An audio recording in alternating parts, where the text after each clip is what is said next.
Hi guys, welcome to another episode of When the Scriptures Become Real. It's again a podcast where we learn, where we study, where we grow, we try to become the best versions of ourselves as we can as we continue to serve our Lord. Again, you can find the podcast on YouTube. You can subscribe there, and then you can also listen anywhere that you can find your podcast. And we're so thankful that you guys have found the podcast and you're here with us today. All right, so this is a special one today. We have a request podcast, and we're so thankful for our listeners that request on social media or text or whatever it is. We're just so grateful for the constant engagement that we have with our listeners. All right, so this is a request, and I'm just going to read the message of what was sent. Um, it says, "Hey Jordan, I have a podcast idea concerning relationships. How do you know when it's good, or will it be a time to step away? It's easy to fall in love with potential. This is how my 17-year-old self was taken in. I have many friends who've been in similar situations. If you could talk about signs that point to a God favored relationship, and then as equally important, signs that point to a this isn't what I have for you relationship, I think so many people would benefit from that study." Wow, such a great question. And especially from coming from a person that wants to kind of do things right, obviously all the way back at 17, not making good decisions, but wanting to make better decisions now. And that's what Christianity is about, is always making better decisions. So we're going to entitle this podcast, "How do you know when it's good or when it's time to step away?" How do you know when it's good or when it's time to step away? Right? Such a great topic. And the scripture's here to help us. Now, before we move forward, I always like to give a disclaimer when talking about subjects like this in terms of relationships, because obviously you're going to get your natural criticism coming from a single young man, right? Talking about relationships. Obviously, you're going to get natural criticism. So, again, this is why I want to give my disclaimer. This is not me coming from a space of I know it all and I've always gotten things right. Absolutely not. Again, many find it easy to criticize. Well, Jordan, you're not in a relationship, so how can he tell us what to do? True, I'm not in a relationship, but the goal of this podcast is not me telling you what to do. The goal of this podcast and every podcast that I do is to let the Bible tell you what to do. I'm just the avenue of how it gets to you. And so, um, I think about what David said in Psalm 119, right, verse 99, where David mentions that because he meditated upon the word, that he was wiser than his teachers. He was wiser than his counselors.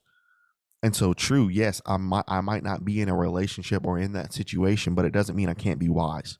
And the word is what gives me wisdom and what gives you wisdom. And so, when you think about it, whether you're married or you're in a relationship, it doesn't make you wise either. And so there are foolish married people, there's foolish people in relationships, but there's also foolish single people. So the state that you're in or your age, that doesn't make you wise in that subject. What makes you wise in that subject is your wisdom on how you meditated on the word of God. And that's what David said in Psalm 119. So I just wanted to put that disclaimer out there for the people in the back, right? You can criticize, but I just wanted to put that out there. All right. So how do you know when it's time? So let's find out, right? So this is how we're gonna break this down, y'all. We're gonna break it down into two sections. So we're gonna do like there's gonna be like two parts. So part one is signs that don't point to a good relationship. So basically, this isn't what I have for you. But then part two will be signs that point to a God favorite relationship. And so the first 3 points will say, it ain't it, it ain't it if, and then we'll give a reason, right? So we got three of those. But then at the end of the podcast, we'll give three of it is it if, then we'll have a couple of reasons after that too. Okay. So that's how we're going to break down this podcast. So let's start this off. So number one, it ain't it if the goal is just to get the person. It ain't it if the goal is just to get the person.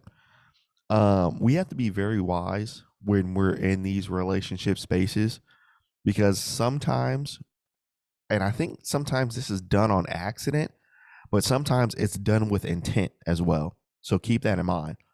But I think sometimes it is done on accident when sometimes we see the other person as a prize, right? So I'm going to do what I have to do to get her. If you're a girl, I'm going to do whatever I have to do to get him. And so there's some situations where a Christian girl, Christian guy meets a guy. The guy or girl says, you know what? I'm going to do whatever it takes to get her. I'll get baptized for her. I'll love her family. I'll come over the house. I'll be over for holidays. I'll give gifts. I'll do whatever she wants. I'll do whatever he wants. Next thing you know, now you're married. Right. So this goes back to that text that we had. This is how my 17-year-old self got in. Sometimes we don't even know, but the other person is looking at us as a prize to obtain. So look at this. Look at Proverbs chapter 9. Proverbs 9. And again, if you're new to the podcast, we love to open up the scripture here, and we love this so we can go back and check for ourselves. So Proverbs 9, and look at verse 13. So we're going to look at the woman side of it, but we're also going to look at the men side of it. So we gotta remember there's some women out there that just want you as a prize. And so look at this, verse 13 of chapter 9. A foolish woman is clamorous. She's simple and she knows nothing. She sits at the door of her house on a seat in the high places of the city to call passengers who go right on their way. And whoever is simple, let him turn in. And as for him that wants understanding, she says to him, stolen waters are sweet, bread eaten in secret is pleasant, but he knoweth not that the dead are there, and that her guests are in the depths of hell. So there are some women that literally want guys as prizes. They see guys, I'm gonna get them. I'm gonna get them. Right? They see guys as a prize. But then also there's guys that see women as a prize. Look at this. Look at Second Timothy chapter 3.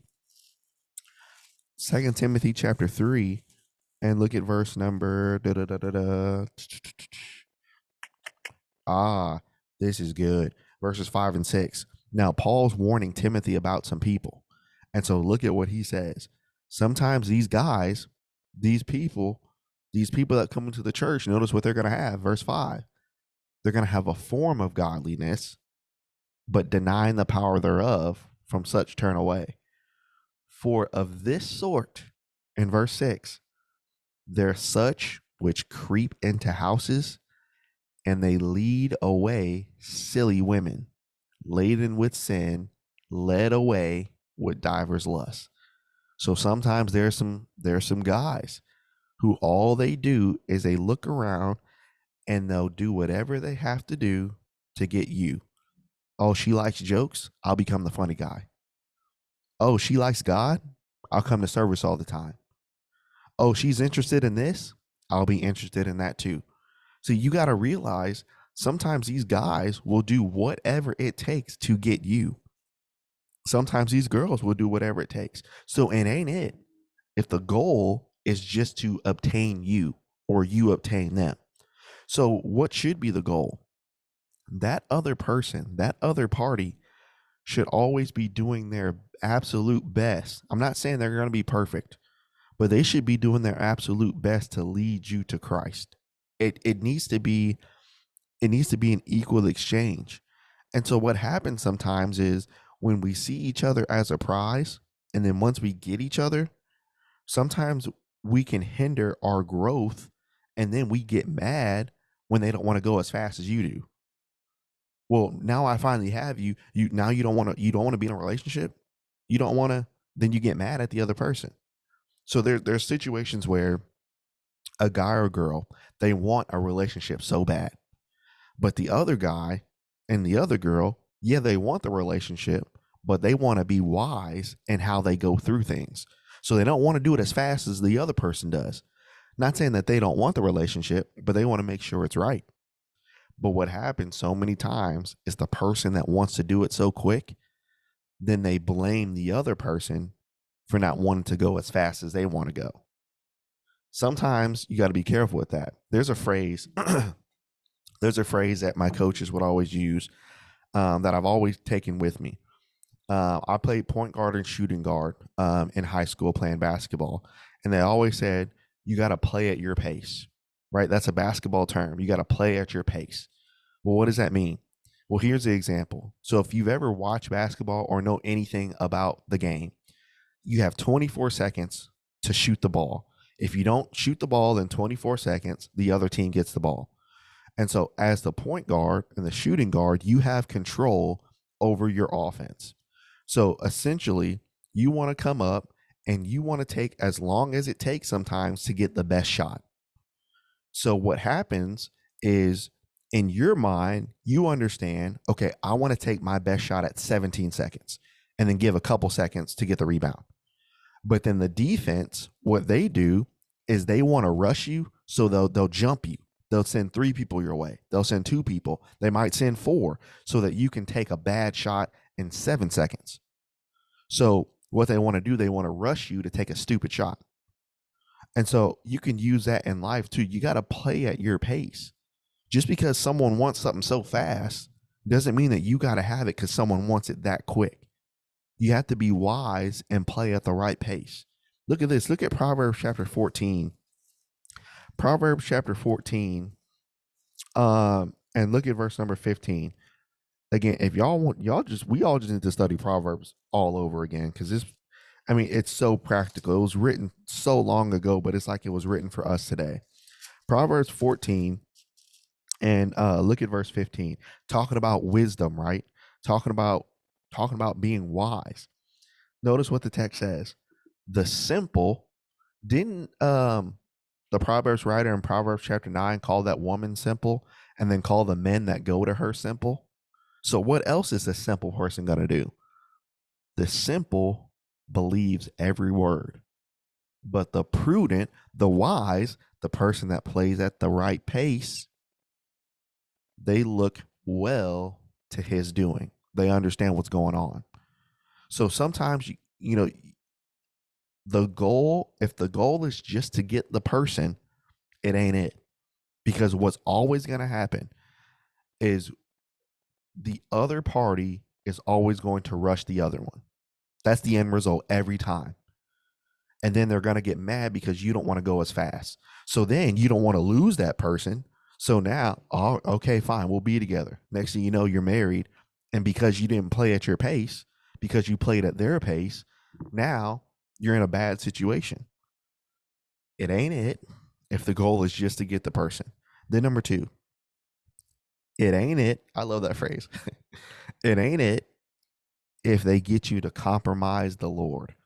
Ooh, this is good. It ain't it if they get you to compromise the Lord. Sometimes we try to get people to do things that fit me instead of doing things of what God says. Sometimes that's something we miss a lot. Sometimes we try to force the person inadvertently. Sometimes it's not like, hey, you got to do this or I'm out. No, sometimes we're like, this is how we do it. We say phrases like, well, me and my friends, we go to this bar every Friday and I want you to join in that tradition. You say no, they might not get mad at you, but they'll treat you just a little bit different. It's the same thing. We try to compromise what the Lord wants you to do. Or how about this? Well, every Sunday night, my family meets at this place to catch up with each other throughout the week. So you can skip service just for me, right? You see, it's the same deal. These are two questions or two compromises that when you don't do it, then that's when a person can start getting just a little bit more irritated with you. Or then how about number 3? Well, it's only one Sunday. It's only one Wednesday. Let's go to the game. Let's go here. Let's go out of town. Let's do this. Let's do that. It's only one. You're just missing one. We'll be back. You'll just miss one service. You see, if you compromise, then you'll let anything happen. When it comes to God, and specifically for you fellas, let me single out you fellas for a second. Especially when it comes to God, you cannot let anybody compromise your standard and your belief of what God says. Because if you let somebody compromise you outside of marriage, it's not going to stop once you get in. It's going to get worse. It's going to get worse. So as a man, you have to have some biblical standard for yourself. You have to let God lead you and not her. Well, Jordan, if you don't do this, then I'm going to just go out with this other guy. Okay. Well, Jordan, if you're not going to do this, I don't think we can work. Okay. Well, Jordan, if you don't do this, I don't think you can't let that deter you from following God. You can't let the low key threat stop you from serving God. And if someone's low key threatening you like that, you don't need to be with that person anyway. And so notice this example. This is beautiful, y'all. Look at Ruth chapter 3. Ruth chapter 3. And here's a couple that didn't compromise even in a tough situation. All right. Ruth chapter 3.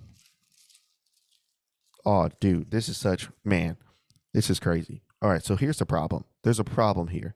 So in Ruth chapter 3, you have Boaz, right? Then you have Ruth. They meet. Great situation, right? Good guy, right? Guy meets girl. But then what happens in this situation, Boaz understands that there's somebody in front of him that has right to Ruth. So they like each other a lot. But according to the law, the other guy has right to her first. So what do you do in this situation? So think about it, ladies. If you really love a guy, but if you live under the law, but there's somebody else, according to the law, this has to happen. According to the law, this other guy has right to you before the guy that you actually like. What do you tell that guy to do? Well, what we need to do, we just need to go off and just get together. Forget that. Forget the law. Let's just go off and get together. Would you do that? Or would you pressure Boaz? You know what, Boaz? I thought you really cared for me. You know what? Since you don't care, Boaz, you know what? What I'm going to do, I might just go with this kinsman just to show you. You know what, Boaz? I thought you really cared. So, I mean, I really can't be with you, Boaz. What would you do, ladies, in that situation? Here's the beauty of Ruth. In that situation, she didn't add more pressure to Boaz's hard situation. But what happens is, ladies, when you compromise, you think you're actually helping the situation, but you're actually putting more weight on that guy.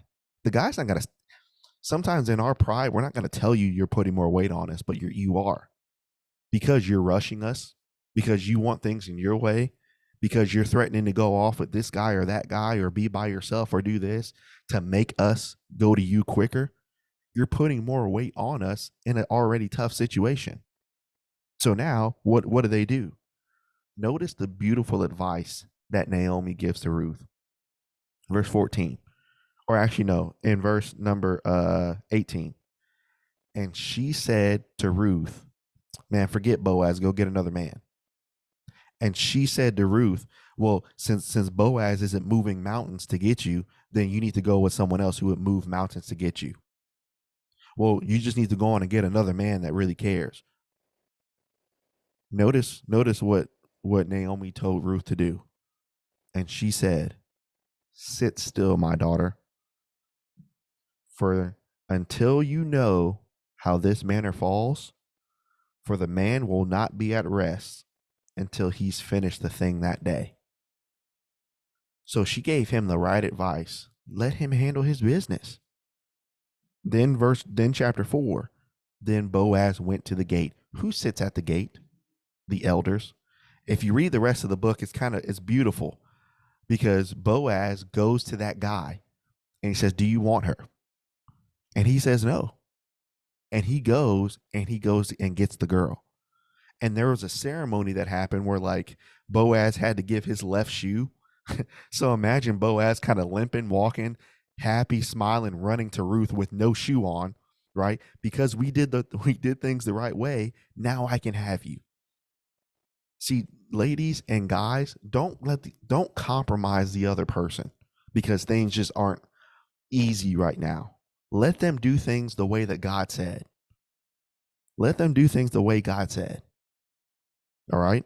So number 2, it ain't it if they get you to compromise the Lord. Then number 3, it ain't it if you're the one doing all the work. When 2 people come together, it's always 2 imperfect people, right? We know this. Both people have flaws. Both people have things that they need to work on. but it will not work if you two won't grow together. And it won't work if you don't do things together as one. It's not going to work. It's not going to work. So each person has to keep growing individually. See, here's the problem. Sometimes you got two Christian people and two Christian people meet. But what happens is if the girl is stronger than the guy, then the guy expects the girl to do everything. If the guy is stronger than the girl expects him to do everything. That's not it. Even when you're together, the girl, you still have a responsibility to grow with Christ on your own. The guy, you still have a responsibility to grow with God on your own. Remember, even in a dating situation, y'all ain't married yet. So you guys are still, even though you're quote unquote together, you're both still growing individually. You can't put the weight of your growth on that other person. That's not fair. It's not fair. Now, am I not saying that you can't help them? I'm not saying that. You're supposed to. But you can't just lay all your weight on the other person and not help them and not see them grow. You have to let them grow on their own. So look at this. Look at Ecclesiastes Chapter 4. Ecclesiastes Chapter 4. And here's the beauty of two people actually working together. 4. All right, Ecclesiastes Chapter 4, look at verse 9 through 12. Solomon writes, 2 are better than 1, because they have a good reward for their labor. For if they fall, the one will lift up his fellow. But woe to him that is alone. When he falls, he has no one to help him up. Again, if 2 lie together, then they have heat. But how can one be warm alone? If one prevail against him, 2 shall withstand him, and a threefold cord is not easily broken. See, the beauty of 2 people actually working and growing together, it's one of the most amazing things on the earth. That type of unity and growing. But you have to keep growing as individuals to be better. You know, I brought this example up to the kids a while ago at an area-wide youth devotional. We had a young girl brought her volleyball team to the devotional, which was great. And so I asked them, I said, so do you guys just practice as a team? And they all looked at me and laughed. No, Mr. Jordan, no, we don't. I said, okay, so y'all practice by yourself, right? They said, yeah.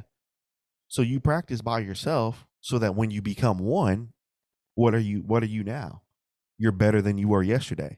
You're better than you were last week. Why? Because when I'm not with you, guess what I'm doing? On my own. I'm growing. So when we squad up, we're that much better because all of us have taken the time outside of each other to grow and get better for the squad. It's the same way with dating. You see, so many times we take that realm of dating as in, okay, what are you going to do for me to help me be better? No, well, wait a second. What are you doing to help me? It's the same. It has to be a symbiotic relationship. Each party has to help the other party get better. So there's 2 friends of mine. You guys know them. And you know, Caleb and Ben. They've been on the pod, and I've been with them. We go to camp together each year, and each year, you know, we're in a cabin, or you know, we sit outside sometimes, and each year, you know, we kind of talk about the things that's gone on that year. And each year, sometimes maybe they've met somebody or someone's come through or whatever it is, and sometimes they might say, well, you know, she didn't love God the way that I did. Or maybe, well, she was great, but I mean, I felt like she just really didn't want to grow with me. Or she was great, but now to see these guys who didn't compromise, to see these guys who you know, who help the people that they're with, now they have 2 great girls. There's no one happier for those guys than me, because I know where they were those nights where people walked away. You know, I know what it felt like to be there and they didn't know if someone was coming into their lives or not. You know, they had standards, but they also knew that, dude, I'm not going to sit here and I'm not going to be the one doing all the work. Now they have somebody that's there to help them. Are they both perfect? No, they're not. Are the girls perfect? They're not. But they're helping each other. And that's what I appreciate about those guys. And so the thing is, you can't be doing all the spiritual work. Because what happens if you find yourself in a situation where you're the one doing all the spiritual work, that's not going to change in marriage either. And so you should be helping her. You should be praying for her. You should be doing what you should be studying with her. She should be asking you, how can I help you? How can I do this for you? How can I? It should always be a service type of deal. But what happens so many times is this: what gets people is a good person comes into their lives and they say, I'm not good enough, so I'll quit and I'll lower my standards for somebody that's just like me. See, if you do that, you're going to be trapped too. You're going to be trapped too. So you see why there's always, you always got to change and you always have to grow, right? It's a beautiful process, but again, you can't be the one that's doing all the work. Think about this for a second. Think about your job right now. Okay, I don't know what you do, but think about your job. And let's say you're the boss at your job, right? And let's say you hire on someone to help you. But as you hire on that person to help you, they show up, but they don't do anything. How would that make you feel on your job? You know how busy you are and you know how hard you work. How would that make you feel if they show up and they don't do anything? Or how about they show up and they do things the way they want to do it without protocol? Or they show up and they don't do any work. How's that? It's not an equal exchange, is it? So it's the same thing spiritually, right? Both parties have to do the work. All right, so those are the three it ain't it's, right? Those are the three it ain't it's. But now let's transition into part two. So it is it if we are growing together. Oh, this is good. It is it if we are growing together. Sometimes this is what's going to happen for real. I've heard this so many times. So sometimes when you meet somebody, girls, you're going to meet this guy one day. And this guy's going to be, you're going to think he's too good to be true, right? I mean, he's a great Christian guy. I'm not talking about dude just shows up to worship. He leads songs. I mean, I'm talking about he studies with you. He has Bible studies with you. He asks, how can I pray for you? I mean, he does that extra little stuff for you, right? You're going to meet a guy one day and you're going to be like, man, this dude, he's too good. He's too good for me. Guys, right? Guys, you're going to meet this girl one day and she's going to be ridiculous. She's going to ask, how can I help you? She's going to grow on her own. She knows she's not perfect, but she knows she wants to get better for God and she wants to get better for you. So in either one of those situations, as a guy or a girl, we're going to do two things in that situation. Number one, when we meet that person, we're either going to complain that you're not like them and you're going to settle for somebody just like you. Or two, you're actually going to make some changes for God and for them. See what the right person is going to do. The right person is going to make you want to be the best that you can be for God and the best that you can be for them. Y'all understand what I'm saying? Y'all, all right, y'all got to check this out. I got to say this. So there's a song, right, by Colby O'Donis, right? COLBYO, comma, whatever, and then Donis, right? Colby O'Donis. One of my favorite songs, one of my jams, right? It's called The Difference, right? One of my favorite songs. And so remember this concept of when you meet somebody that's just so good, you want to change because you want to be the best that you can be for that person, right? So he kind of embodies that throughout this song. But here's the chorus, and I wanted y'all to listen to this, and then we're going to go to a verse here. But notice he says he basically met this girl. And so he said he needed to change and he needed to be better. So this is what he said. He said, the difference is she makes the world just a little bit better. The difference is she makes it hurt just a little bit less. The difference is she can take away the pressure. The closest thing to heaven, that's the difference. Now watch what he says here. When you find the right one, you'll walk a little better. You'll talk a little better. Bro says You'll even eat a little better. You'll dress a little better. Why? Because she's the closest thing to heaven. That's the difference. So when you meet somebody, you should want to change so you can be the best you can be for them. Oh, how do you know that this is true? Because when you met Christ, did you want to stay the same? Be real for a second. When you met Christ, did you want to stay the same for him? Maybe you do now, but think about the time you met him. Man, I want to do whatever it takes. Look at this. Look at Luke 19. Luke 19. By the way, go listen to that song. Legit. All right. Luke 19. Look at verse 1 through 6. This is the importance of growing together and both parties changing. So Jesus entered into Jericho, and behold, there was a man named Zacchaeus, which was the chief among the publicans, and he was rich. So understand, people hated publicans, people hated tax collectors, and he was rich. So notice his past. Notice who he was. Verse 3. So he sought for Jesus, and he could not for the press, because he was little. So he ran, therefore, he climbed into the sycamore tree to pass that way. And when Jesus came to the place, he looked up and saw him and said, Zacchaeus, make haste, come down, for today I will abide in your house. So now think about it. You got Zacchaeus, ashamed of his lifestyle, publican, sinner, tax collector. But then guess what amazing guy walks into his life? Jesus. And what does Jesus tell him? I'm coming to your house today. What? That's amazing, right? So what does Zacchaeus do? Oh, well, Lord, I know you're Jesus. I can never be like you. Lord, you're Jesus. You're perfect. I'm just a sinner. I'm just a tax collector. I can't get better for you, Jesus. Oh, Jesus, there's no way I can love you, Jesus, because you don't understand my background. You don't understand my situation. You don't understand. No, what does Zacchaeus do? Verse 6. I don't read Zacchaeus making any excuse. Zacchaeus made haste.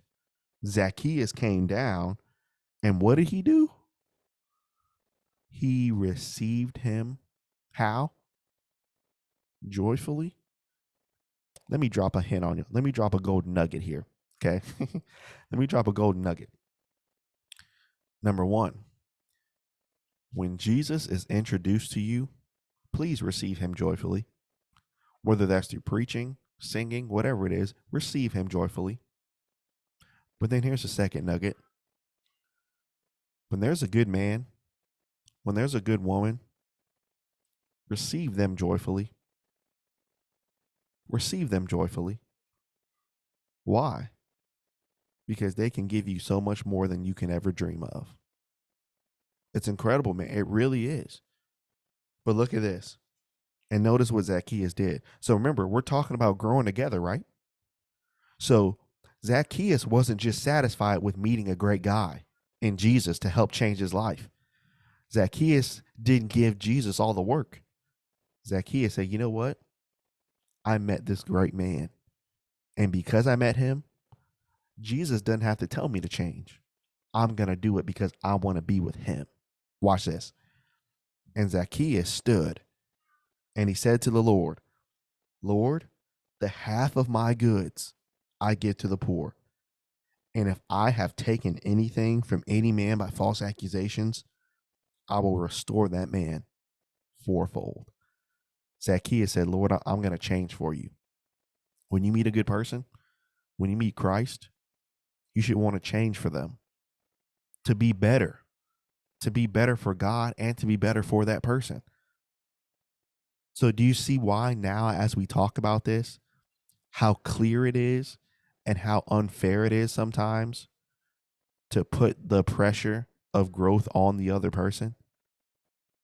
Man, I want to grow with him. Don't be scared of him. Don't run away from him. Grow with him. Man, I want to grow with her. Don't be scared of her. Don't say why you can't be with her. Grow with her. So it's it if we're growing together. Then number two, it's it if they love God more than you. This is big. Sometimes like the message mentioned, sometimes it's easy to fall in love with potential. But the thing is we have to look at how they really love God. This is hard. And you can't know this after a day. This takes a while. God has to be first before you. God has to be first. He has to be. And young man, you have the purpose in your heart, and you have to set that standard now. God, if you're going to be with me, God is going to be first. And if some way you want to compromise that and you don't want God to be first, thank you for letting me know. But if you want to be with me, God is going to be first. Sometimes we have to set a precedent. Sometimes we have to set a standard. And young ladies, we're doing this because we care about you. We're not doing this because we don't, or because we don't want to have fun, or because we don't want to do this or that. We're doing this because we care. Now, it's on you if you want to leave and go with somebody that's just like you and suffer later. That's your prerogative. That's your choice. But my first priority, your first priority as a man, look, if we're going to be together, God is first. That's non-negotiable. We're not gonna sit here and negotiate about that. God is first. Well, what about Wednesday night? God is first. What about something? God is first. What about God is first? We're not gonna sit here and negotiate about that. And that should be a red flag if we have to sit here and negotiate about that. God is first.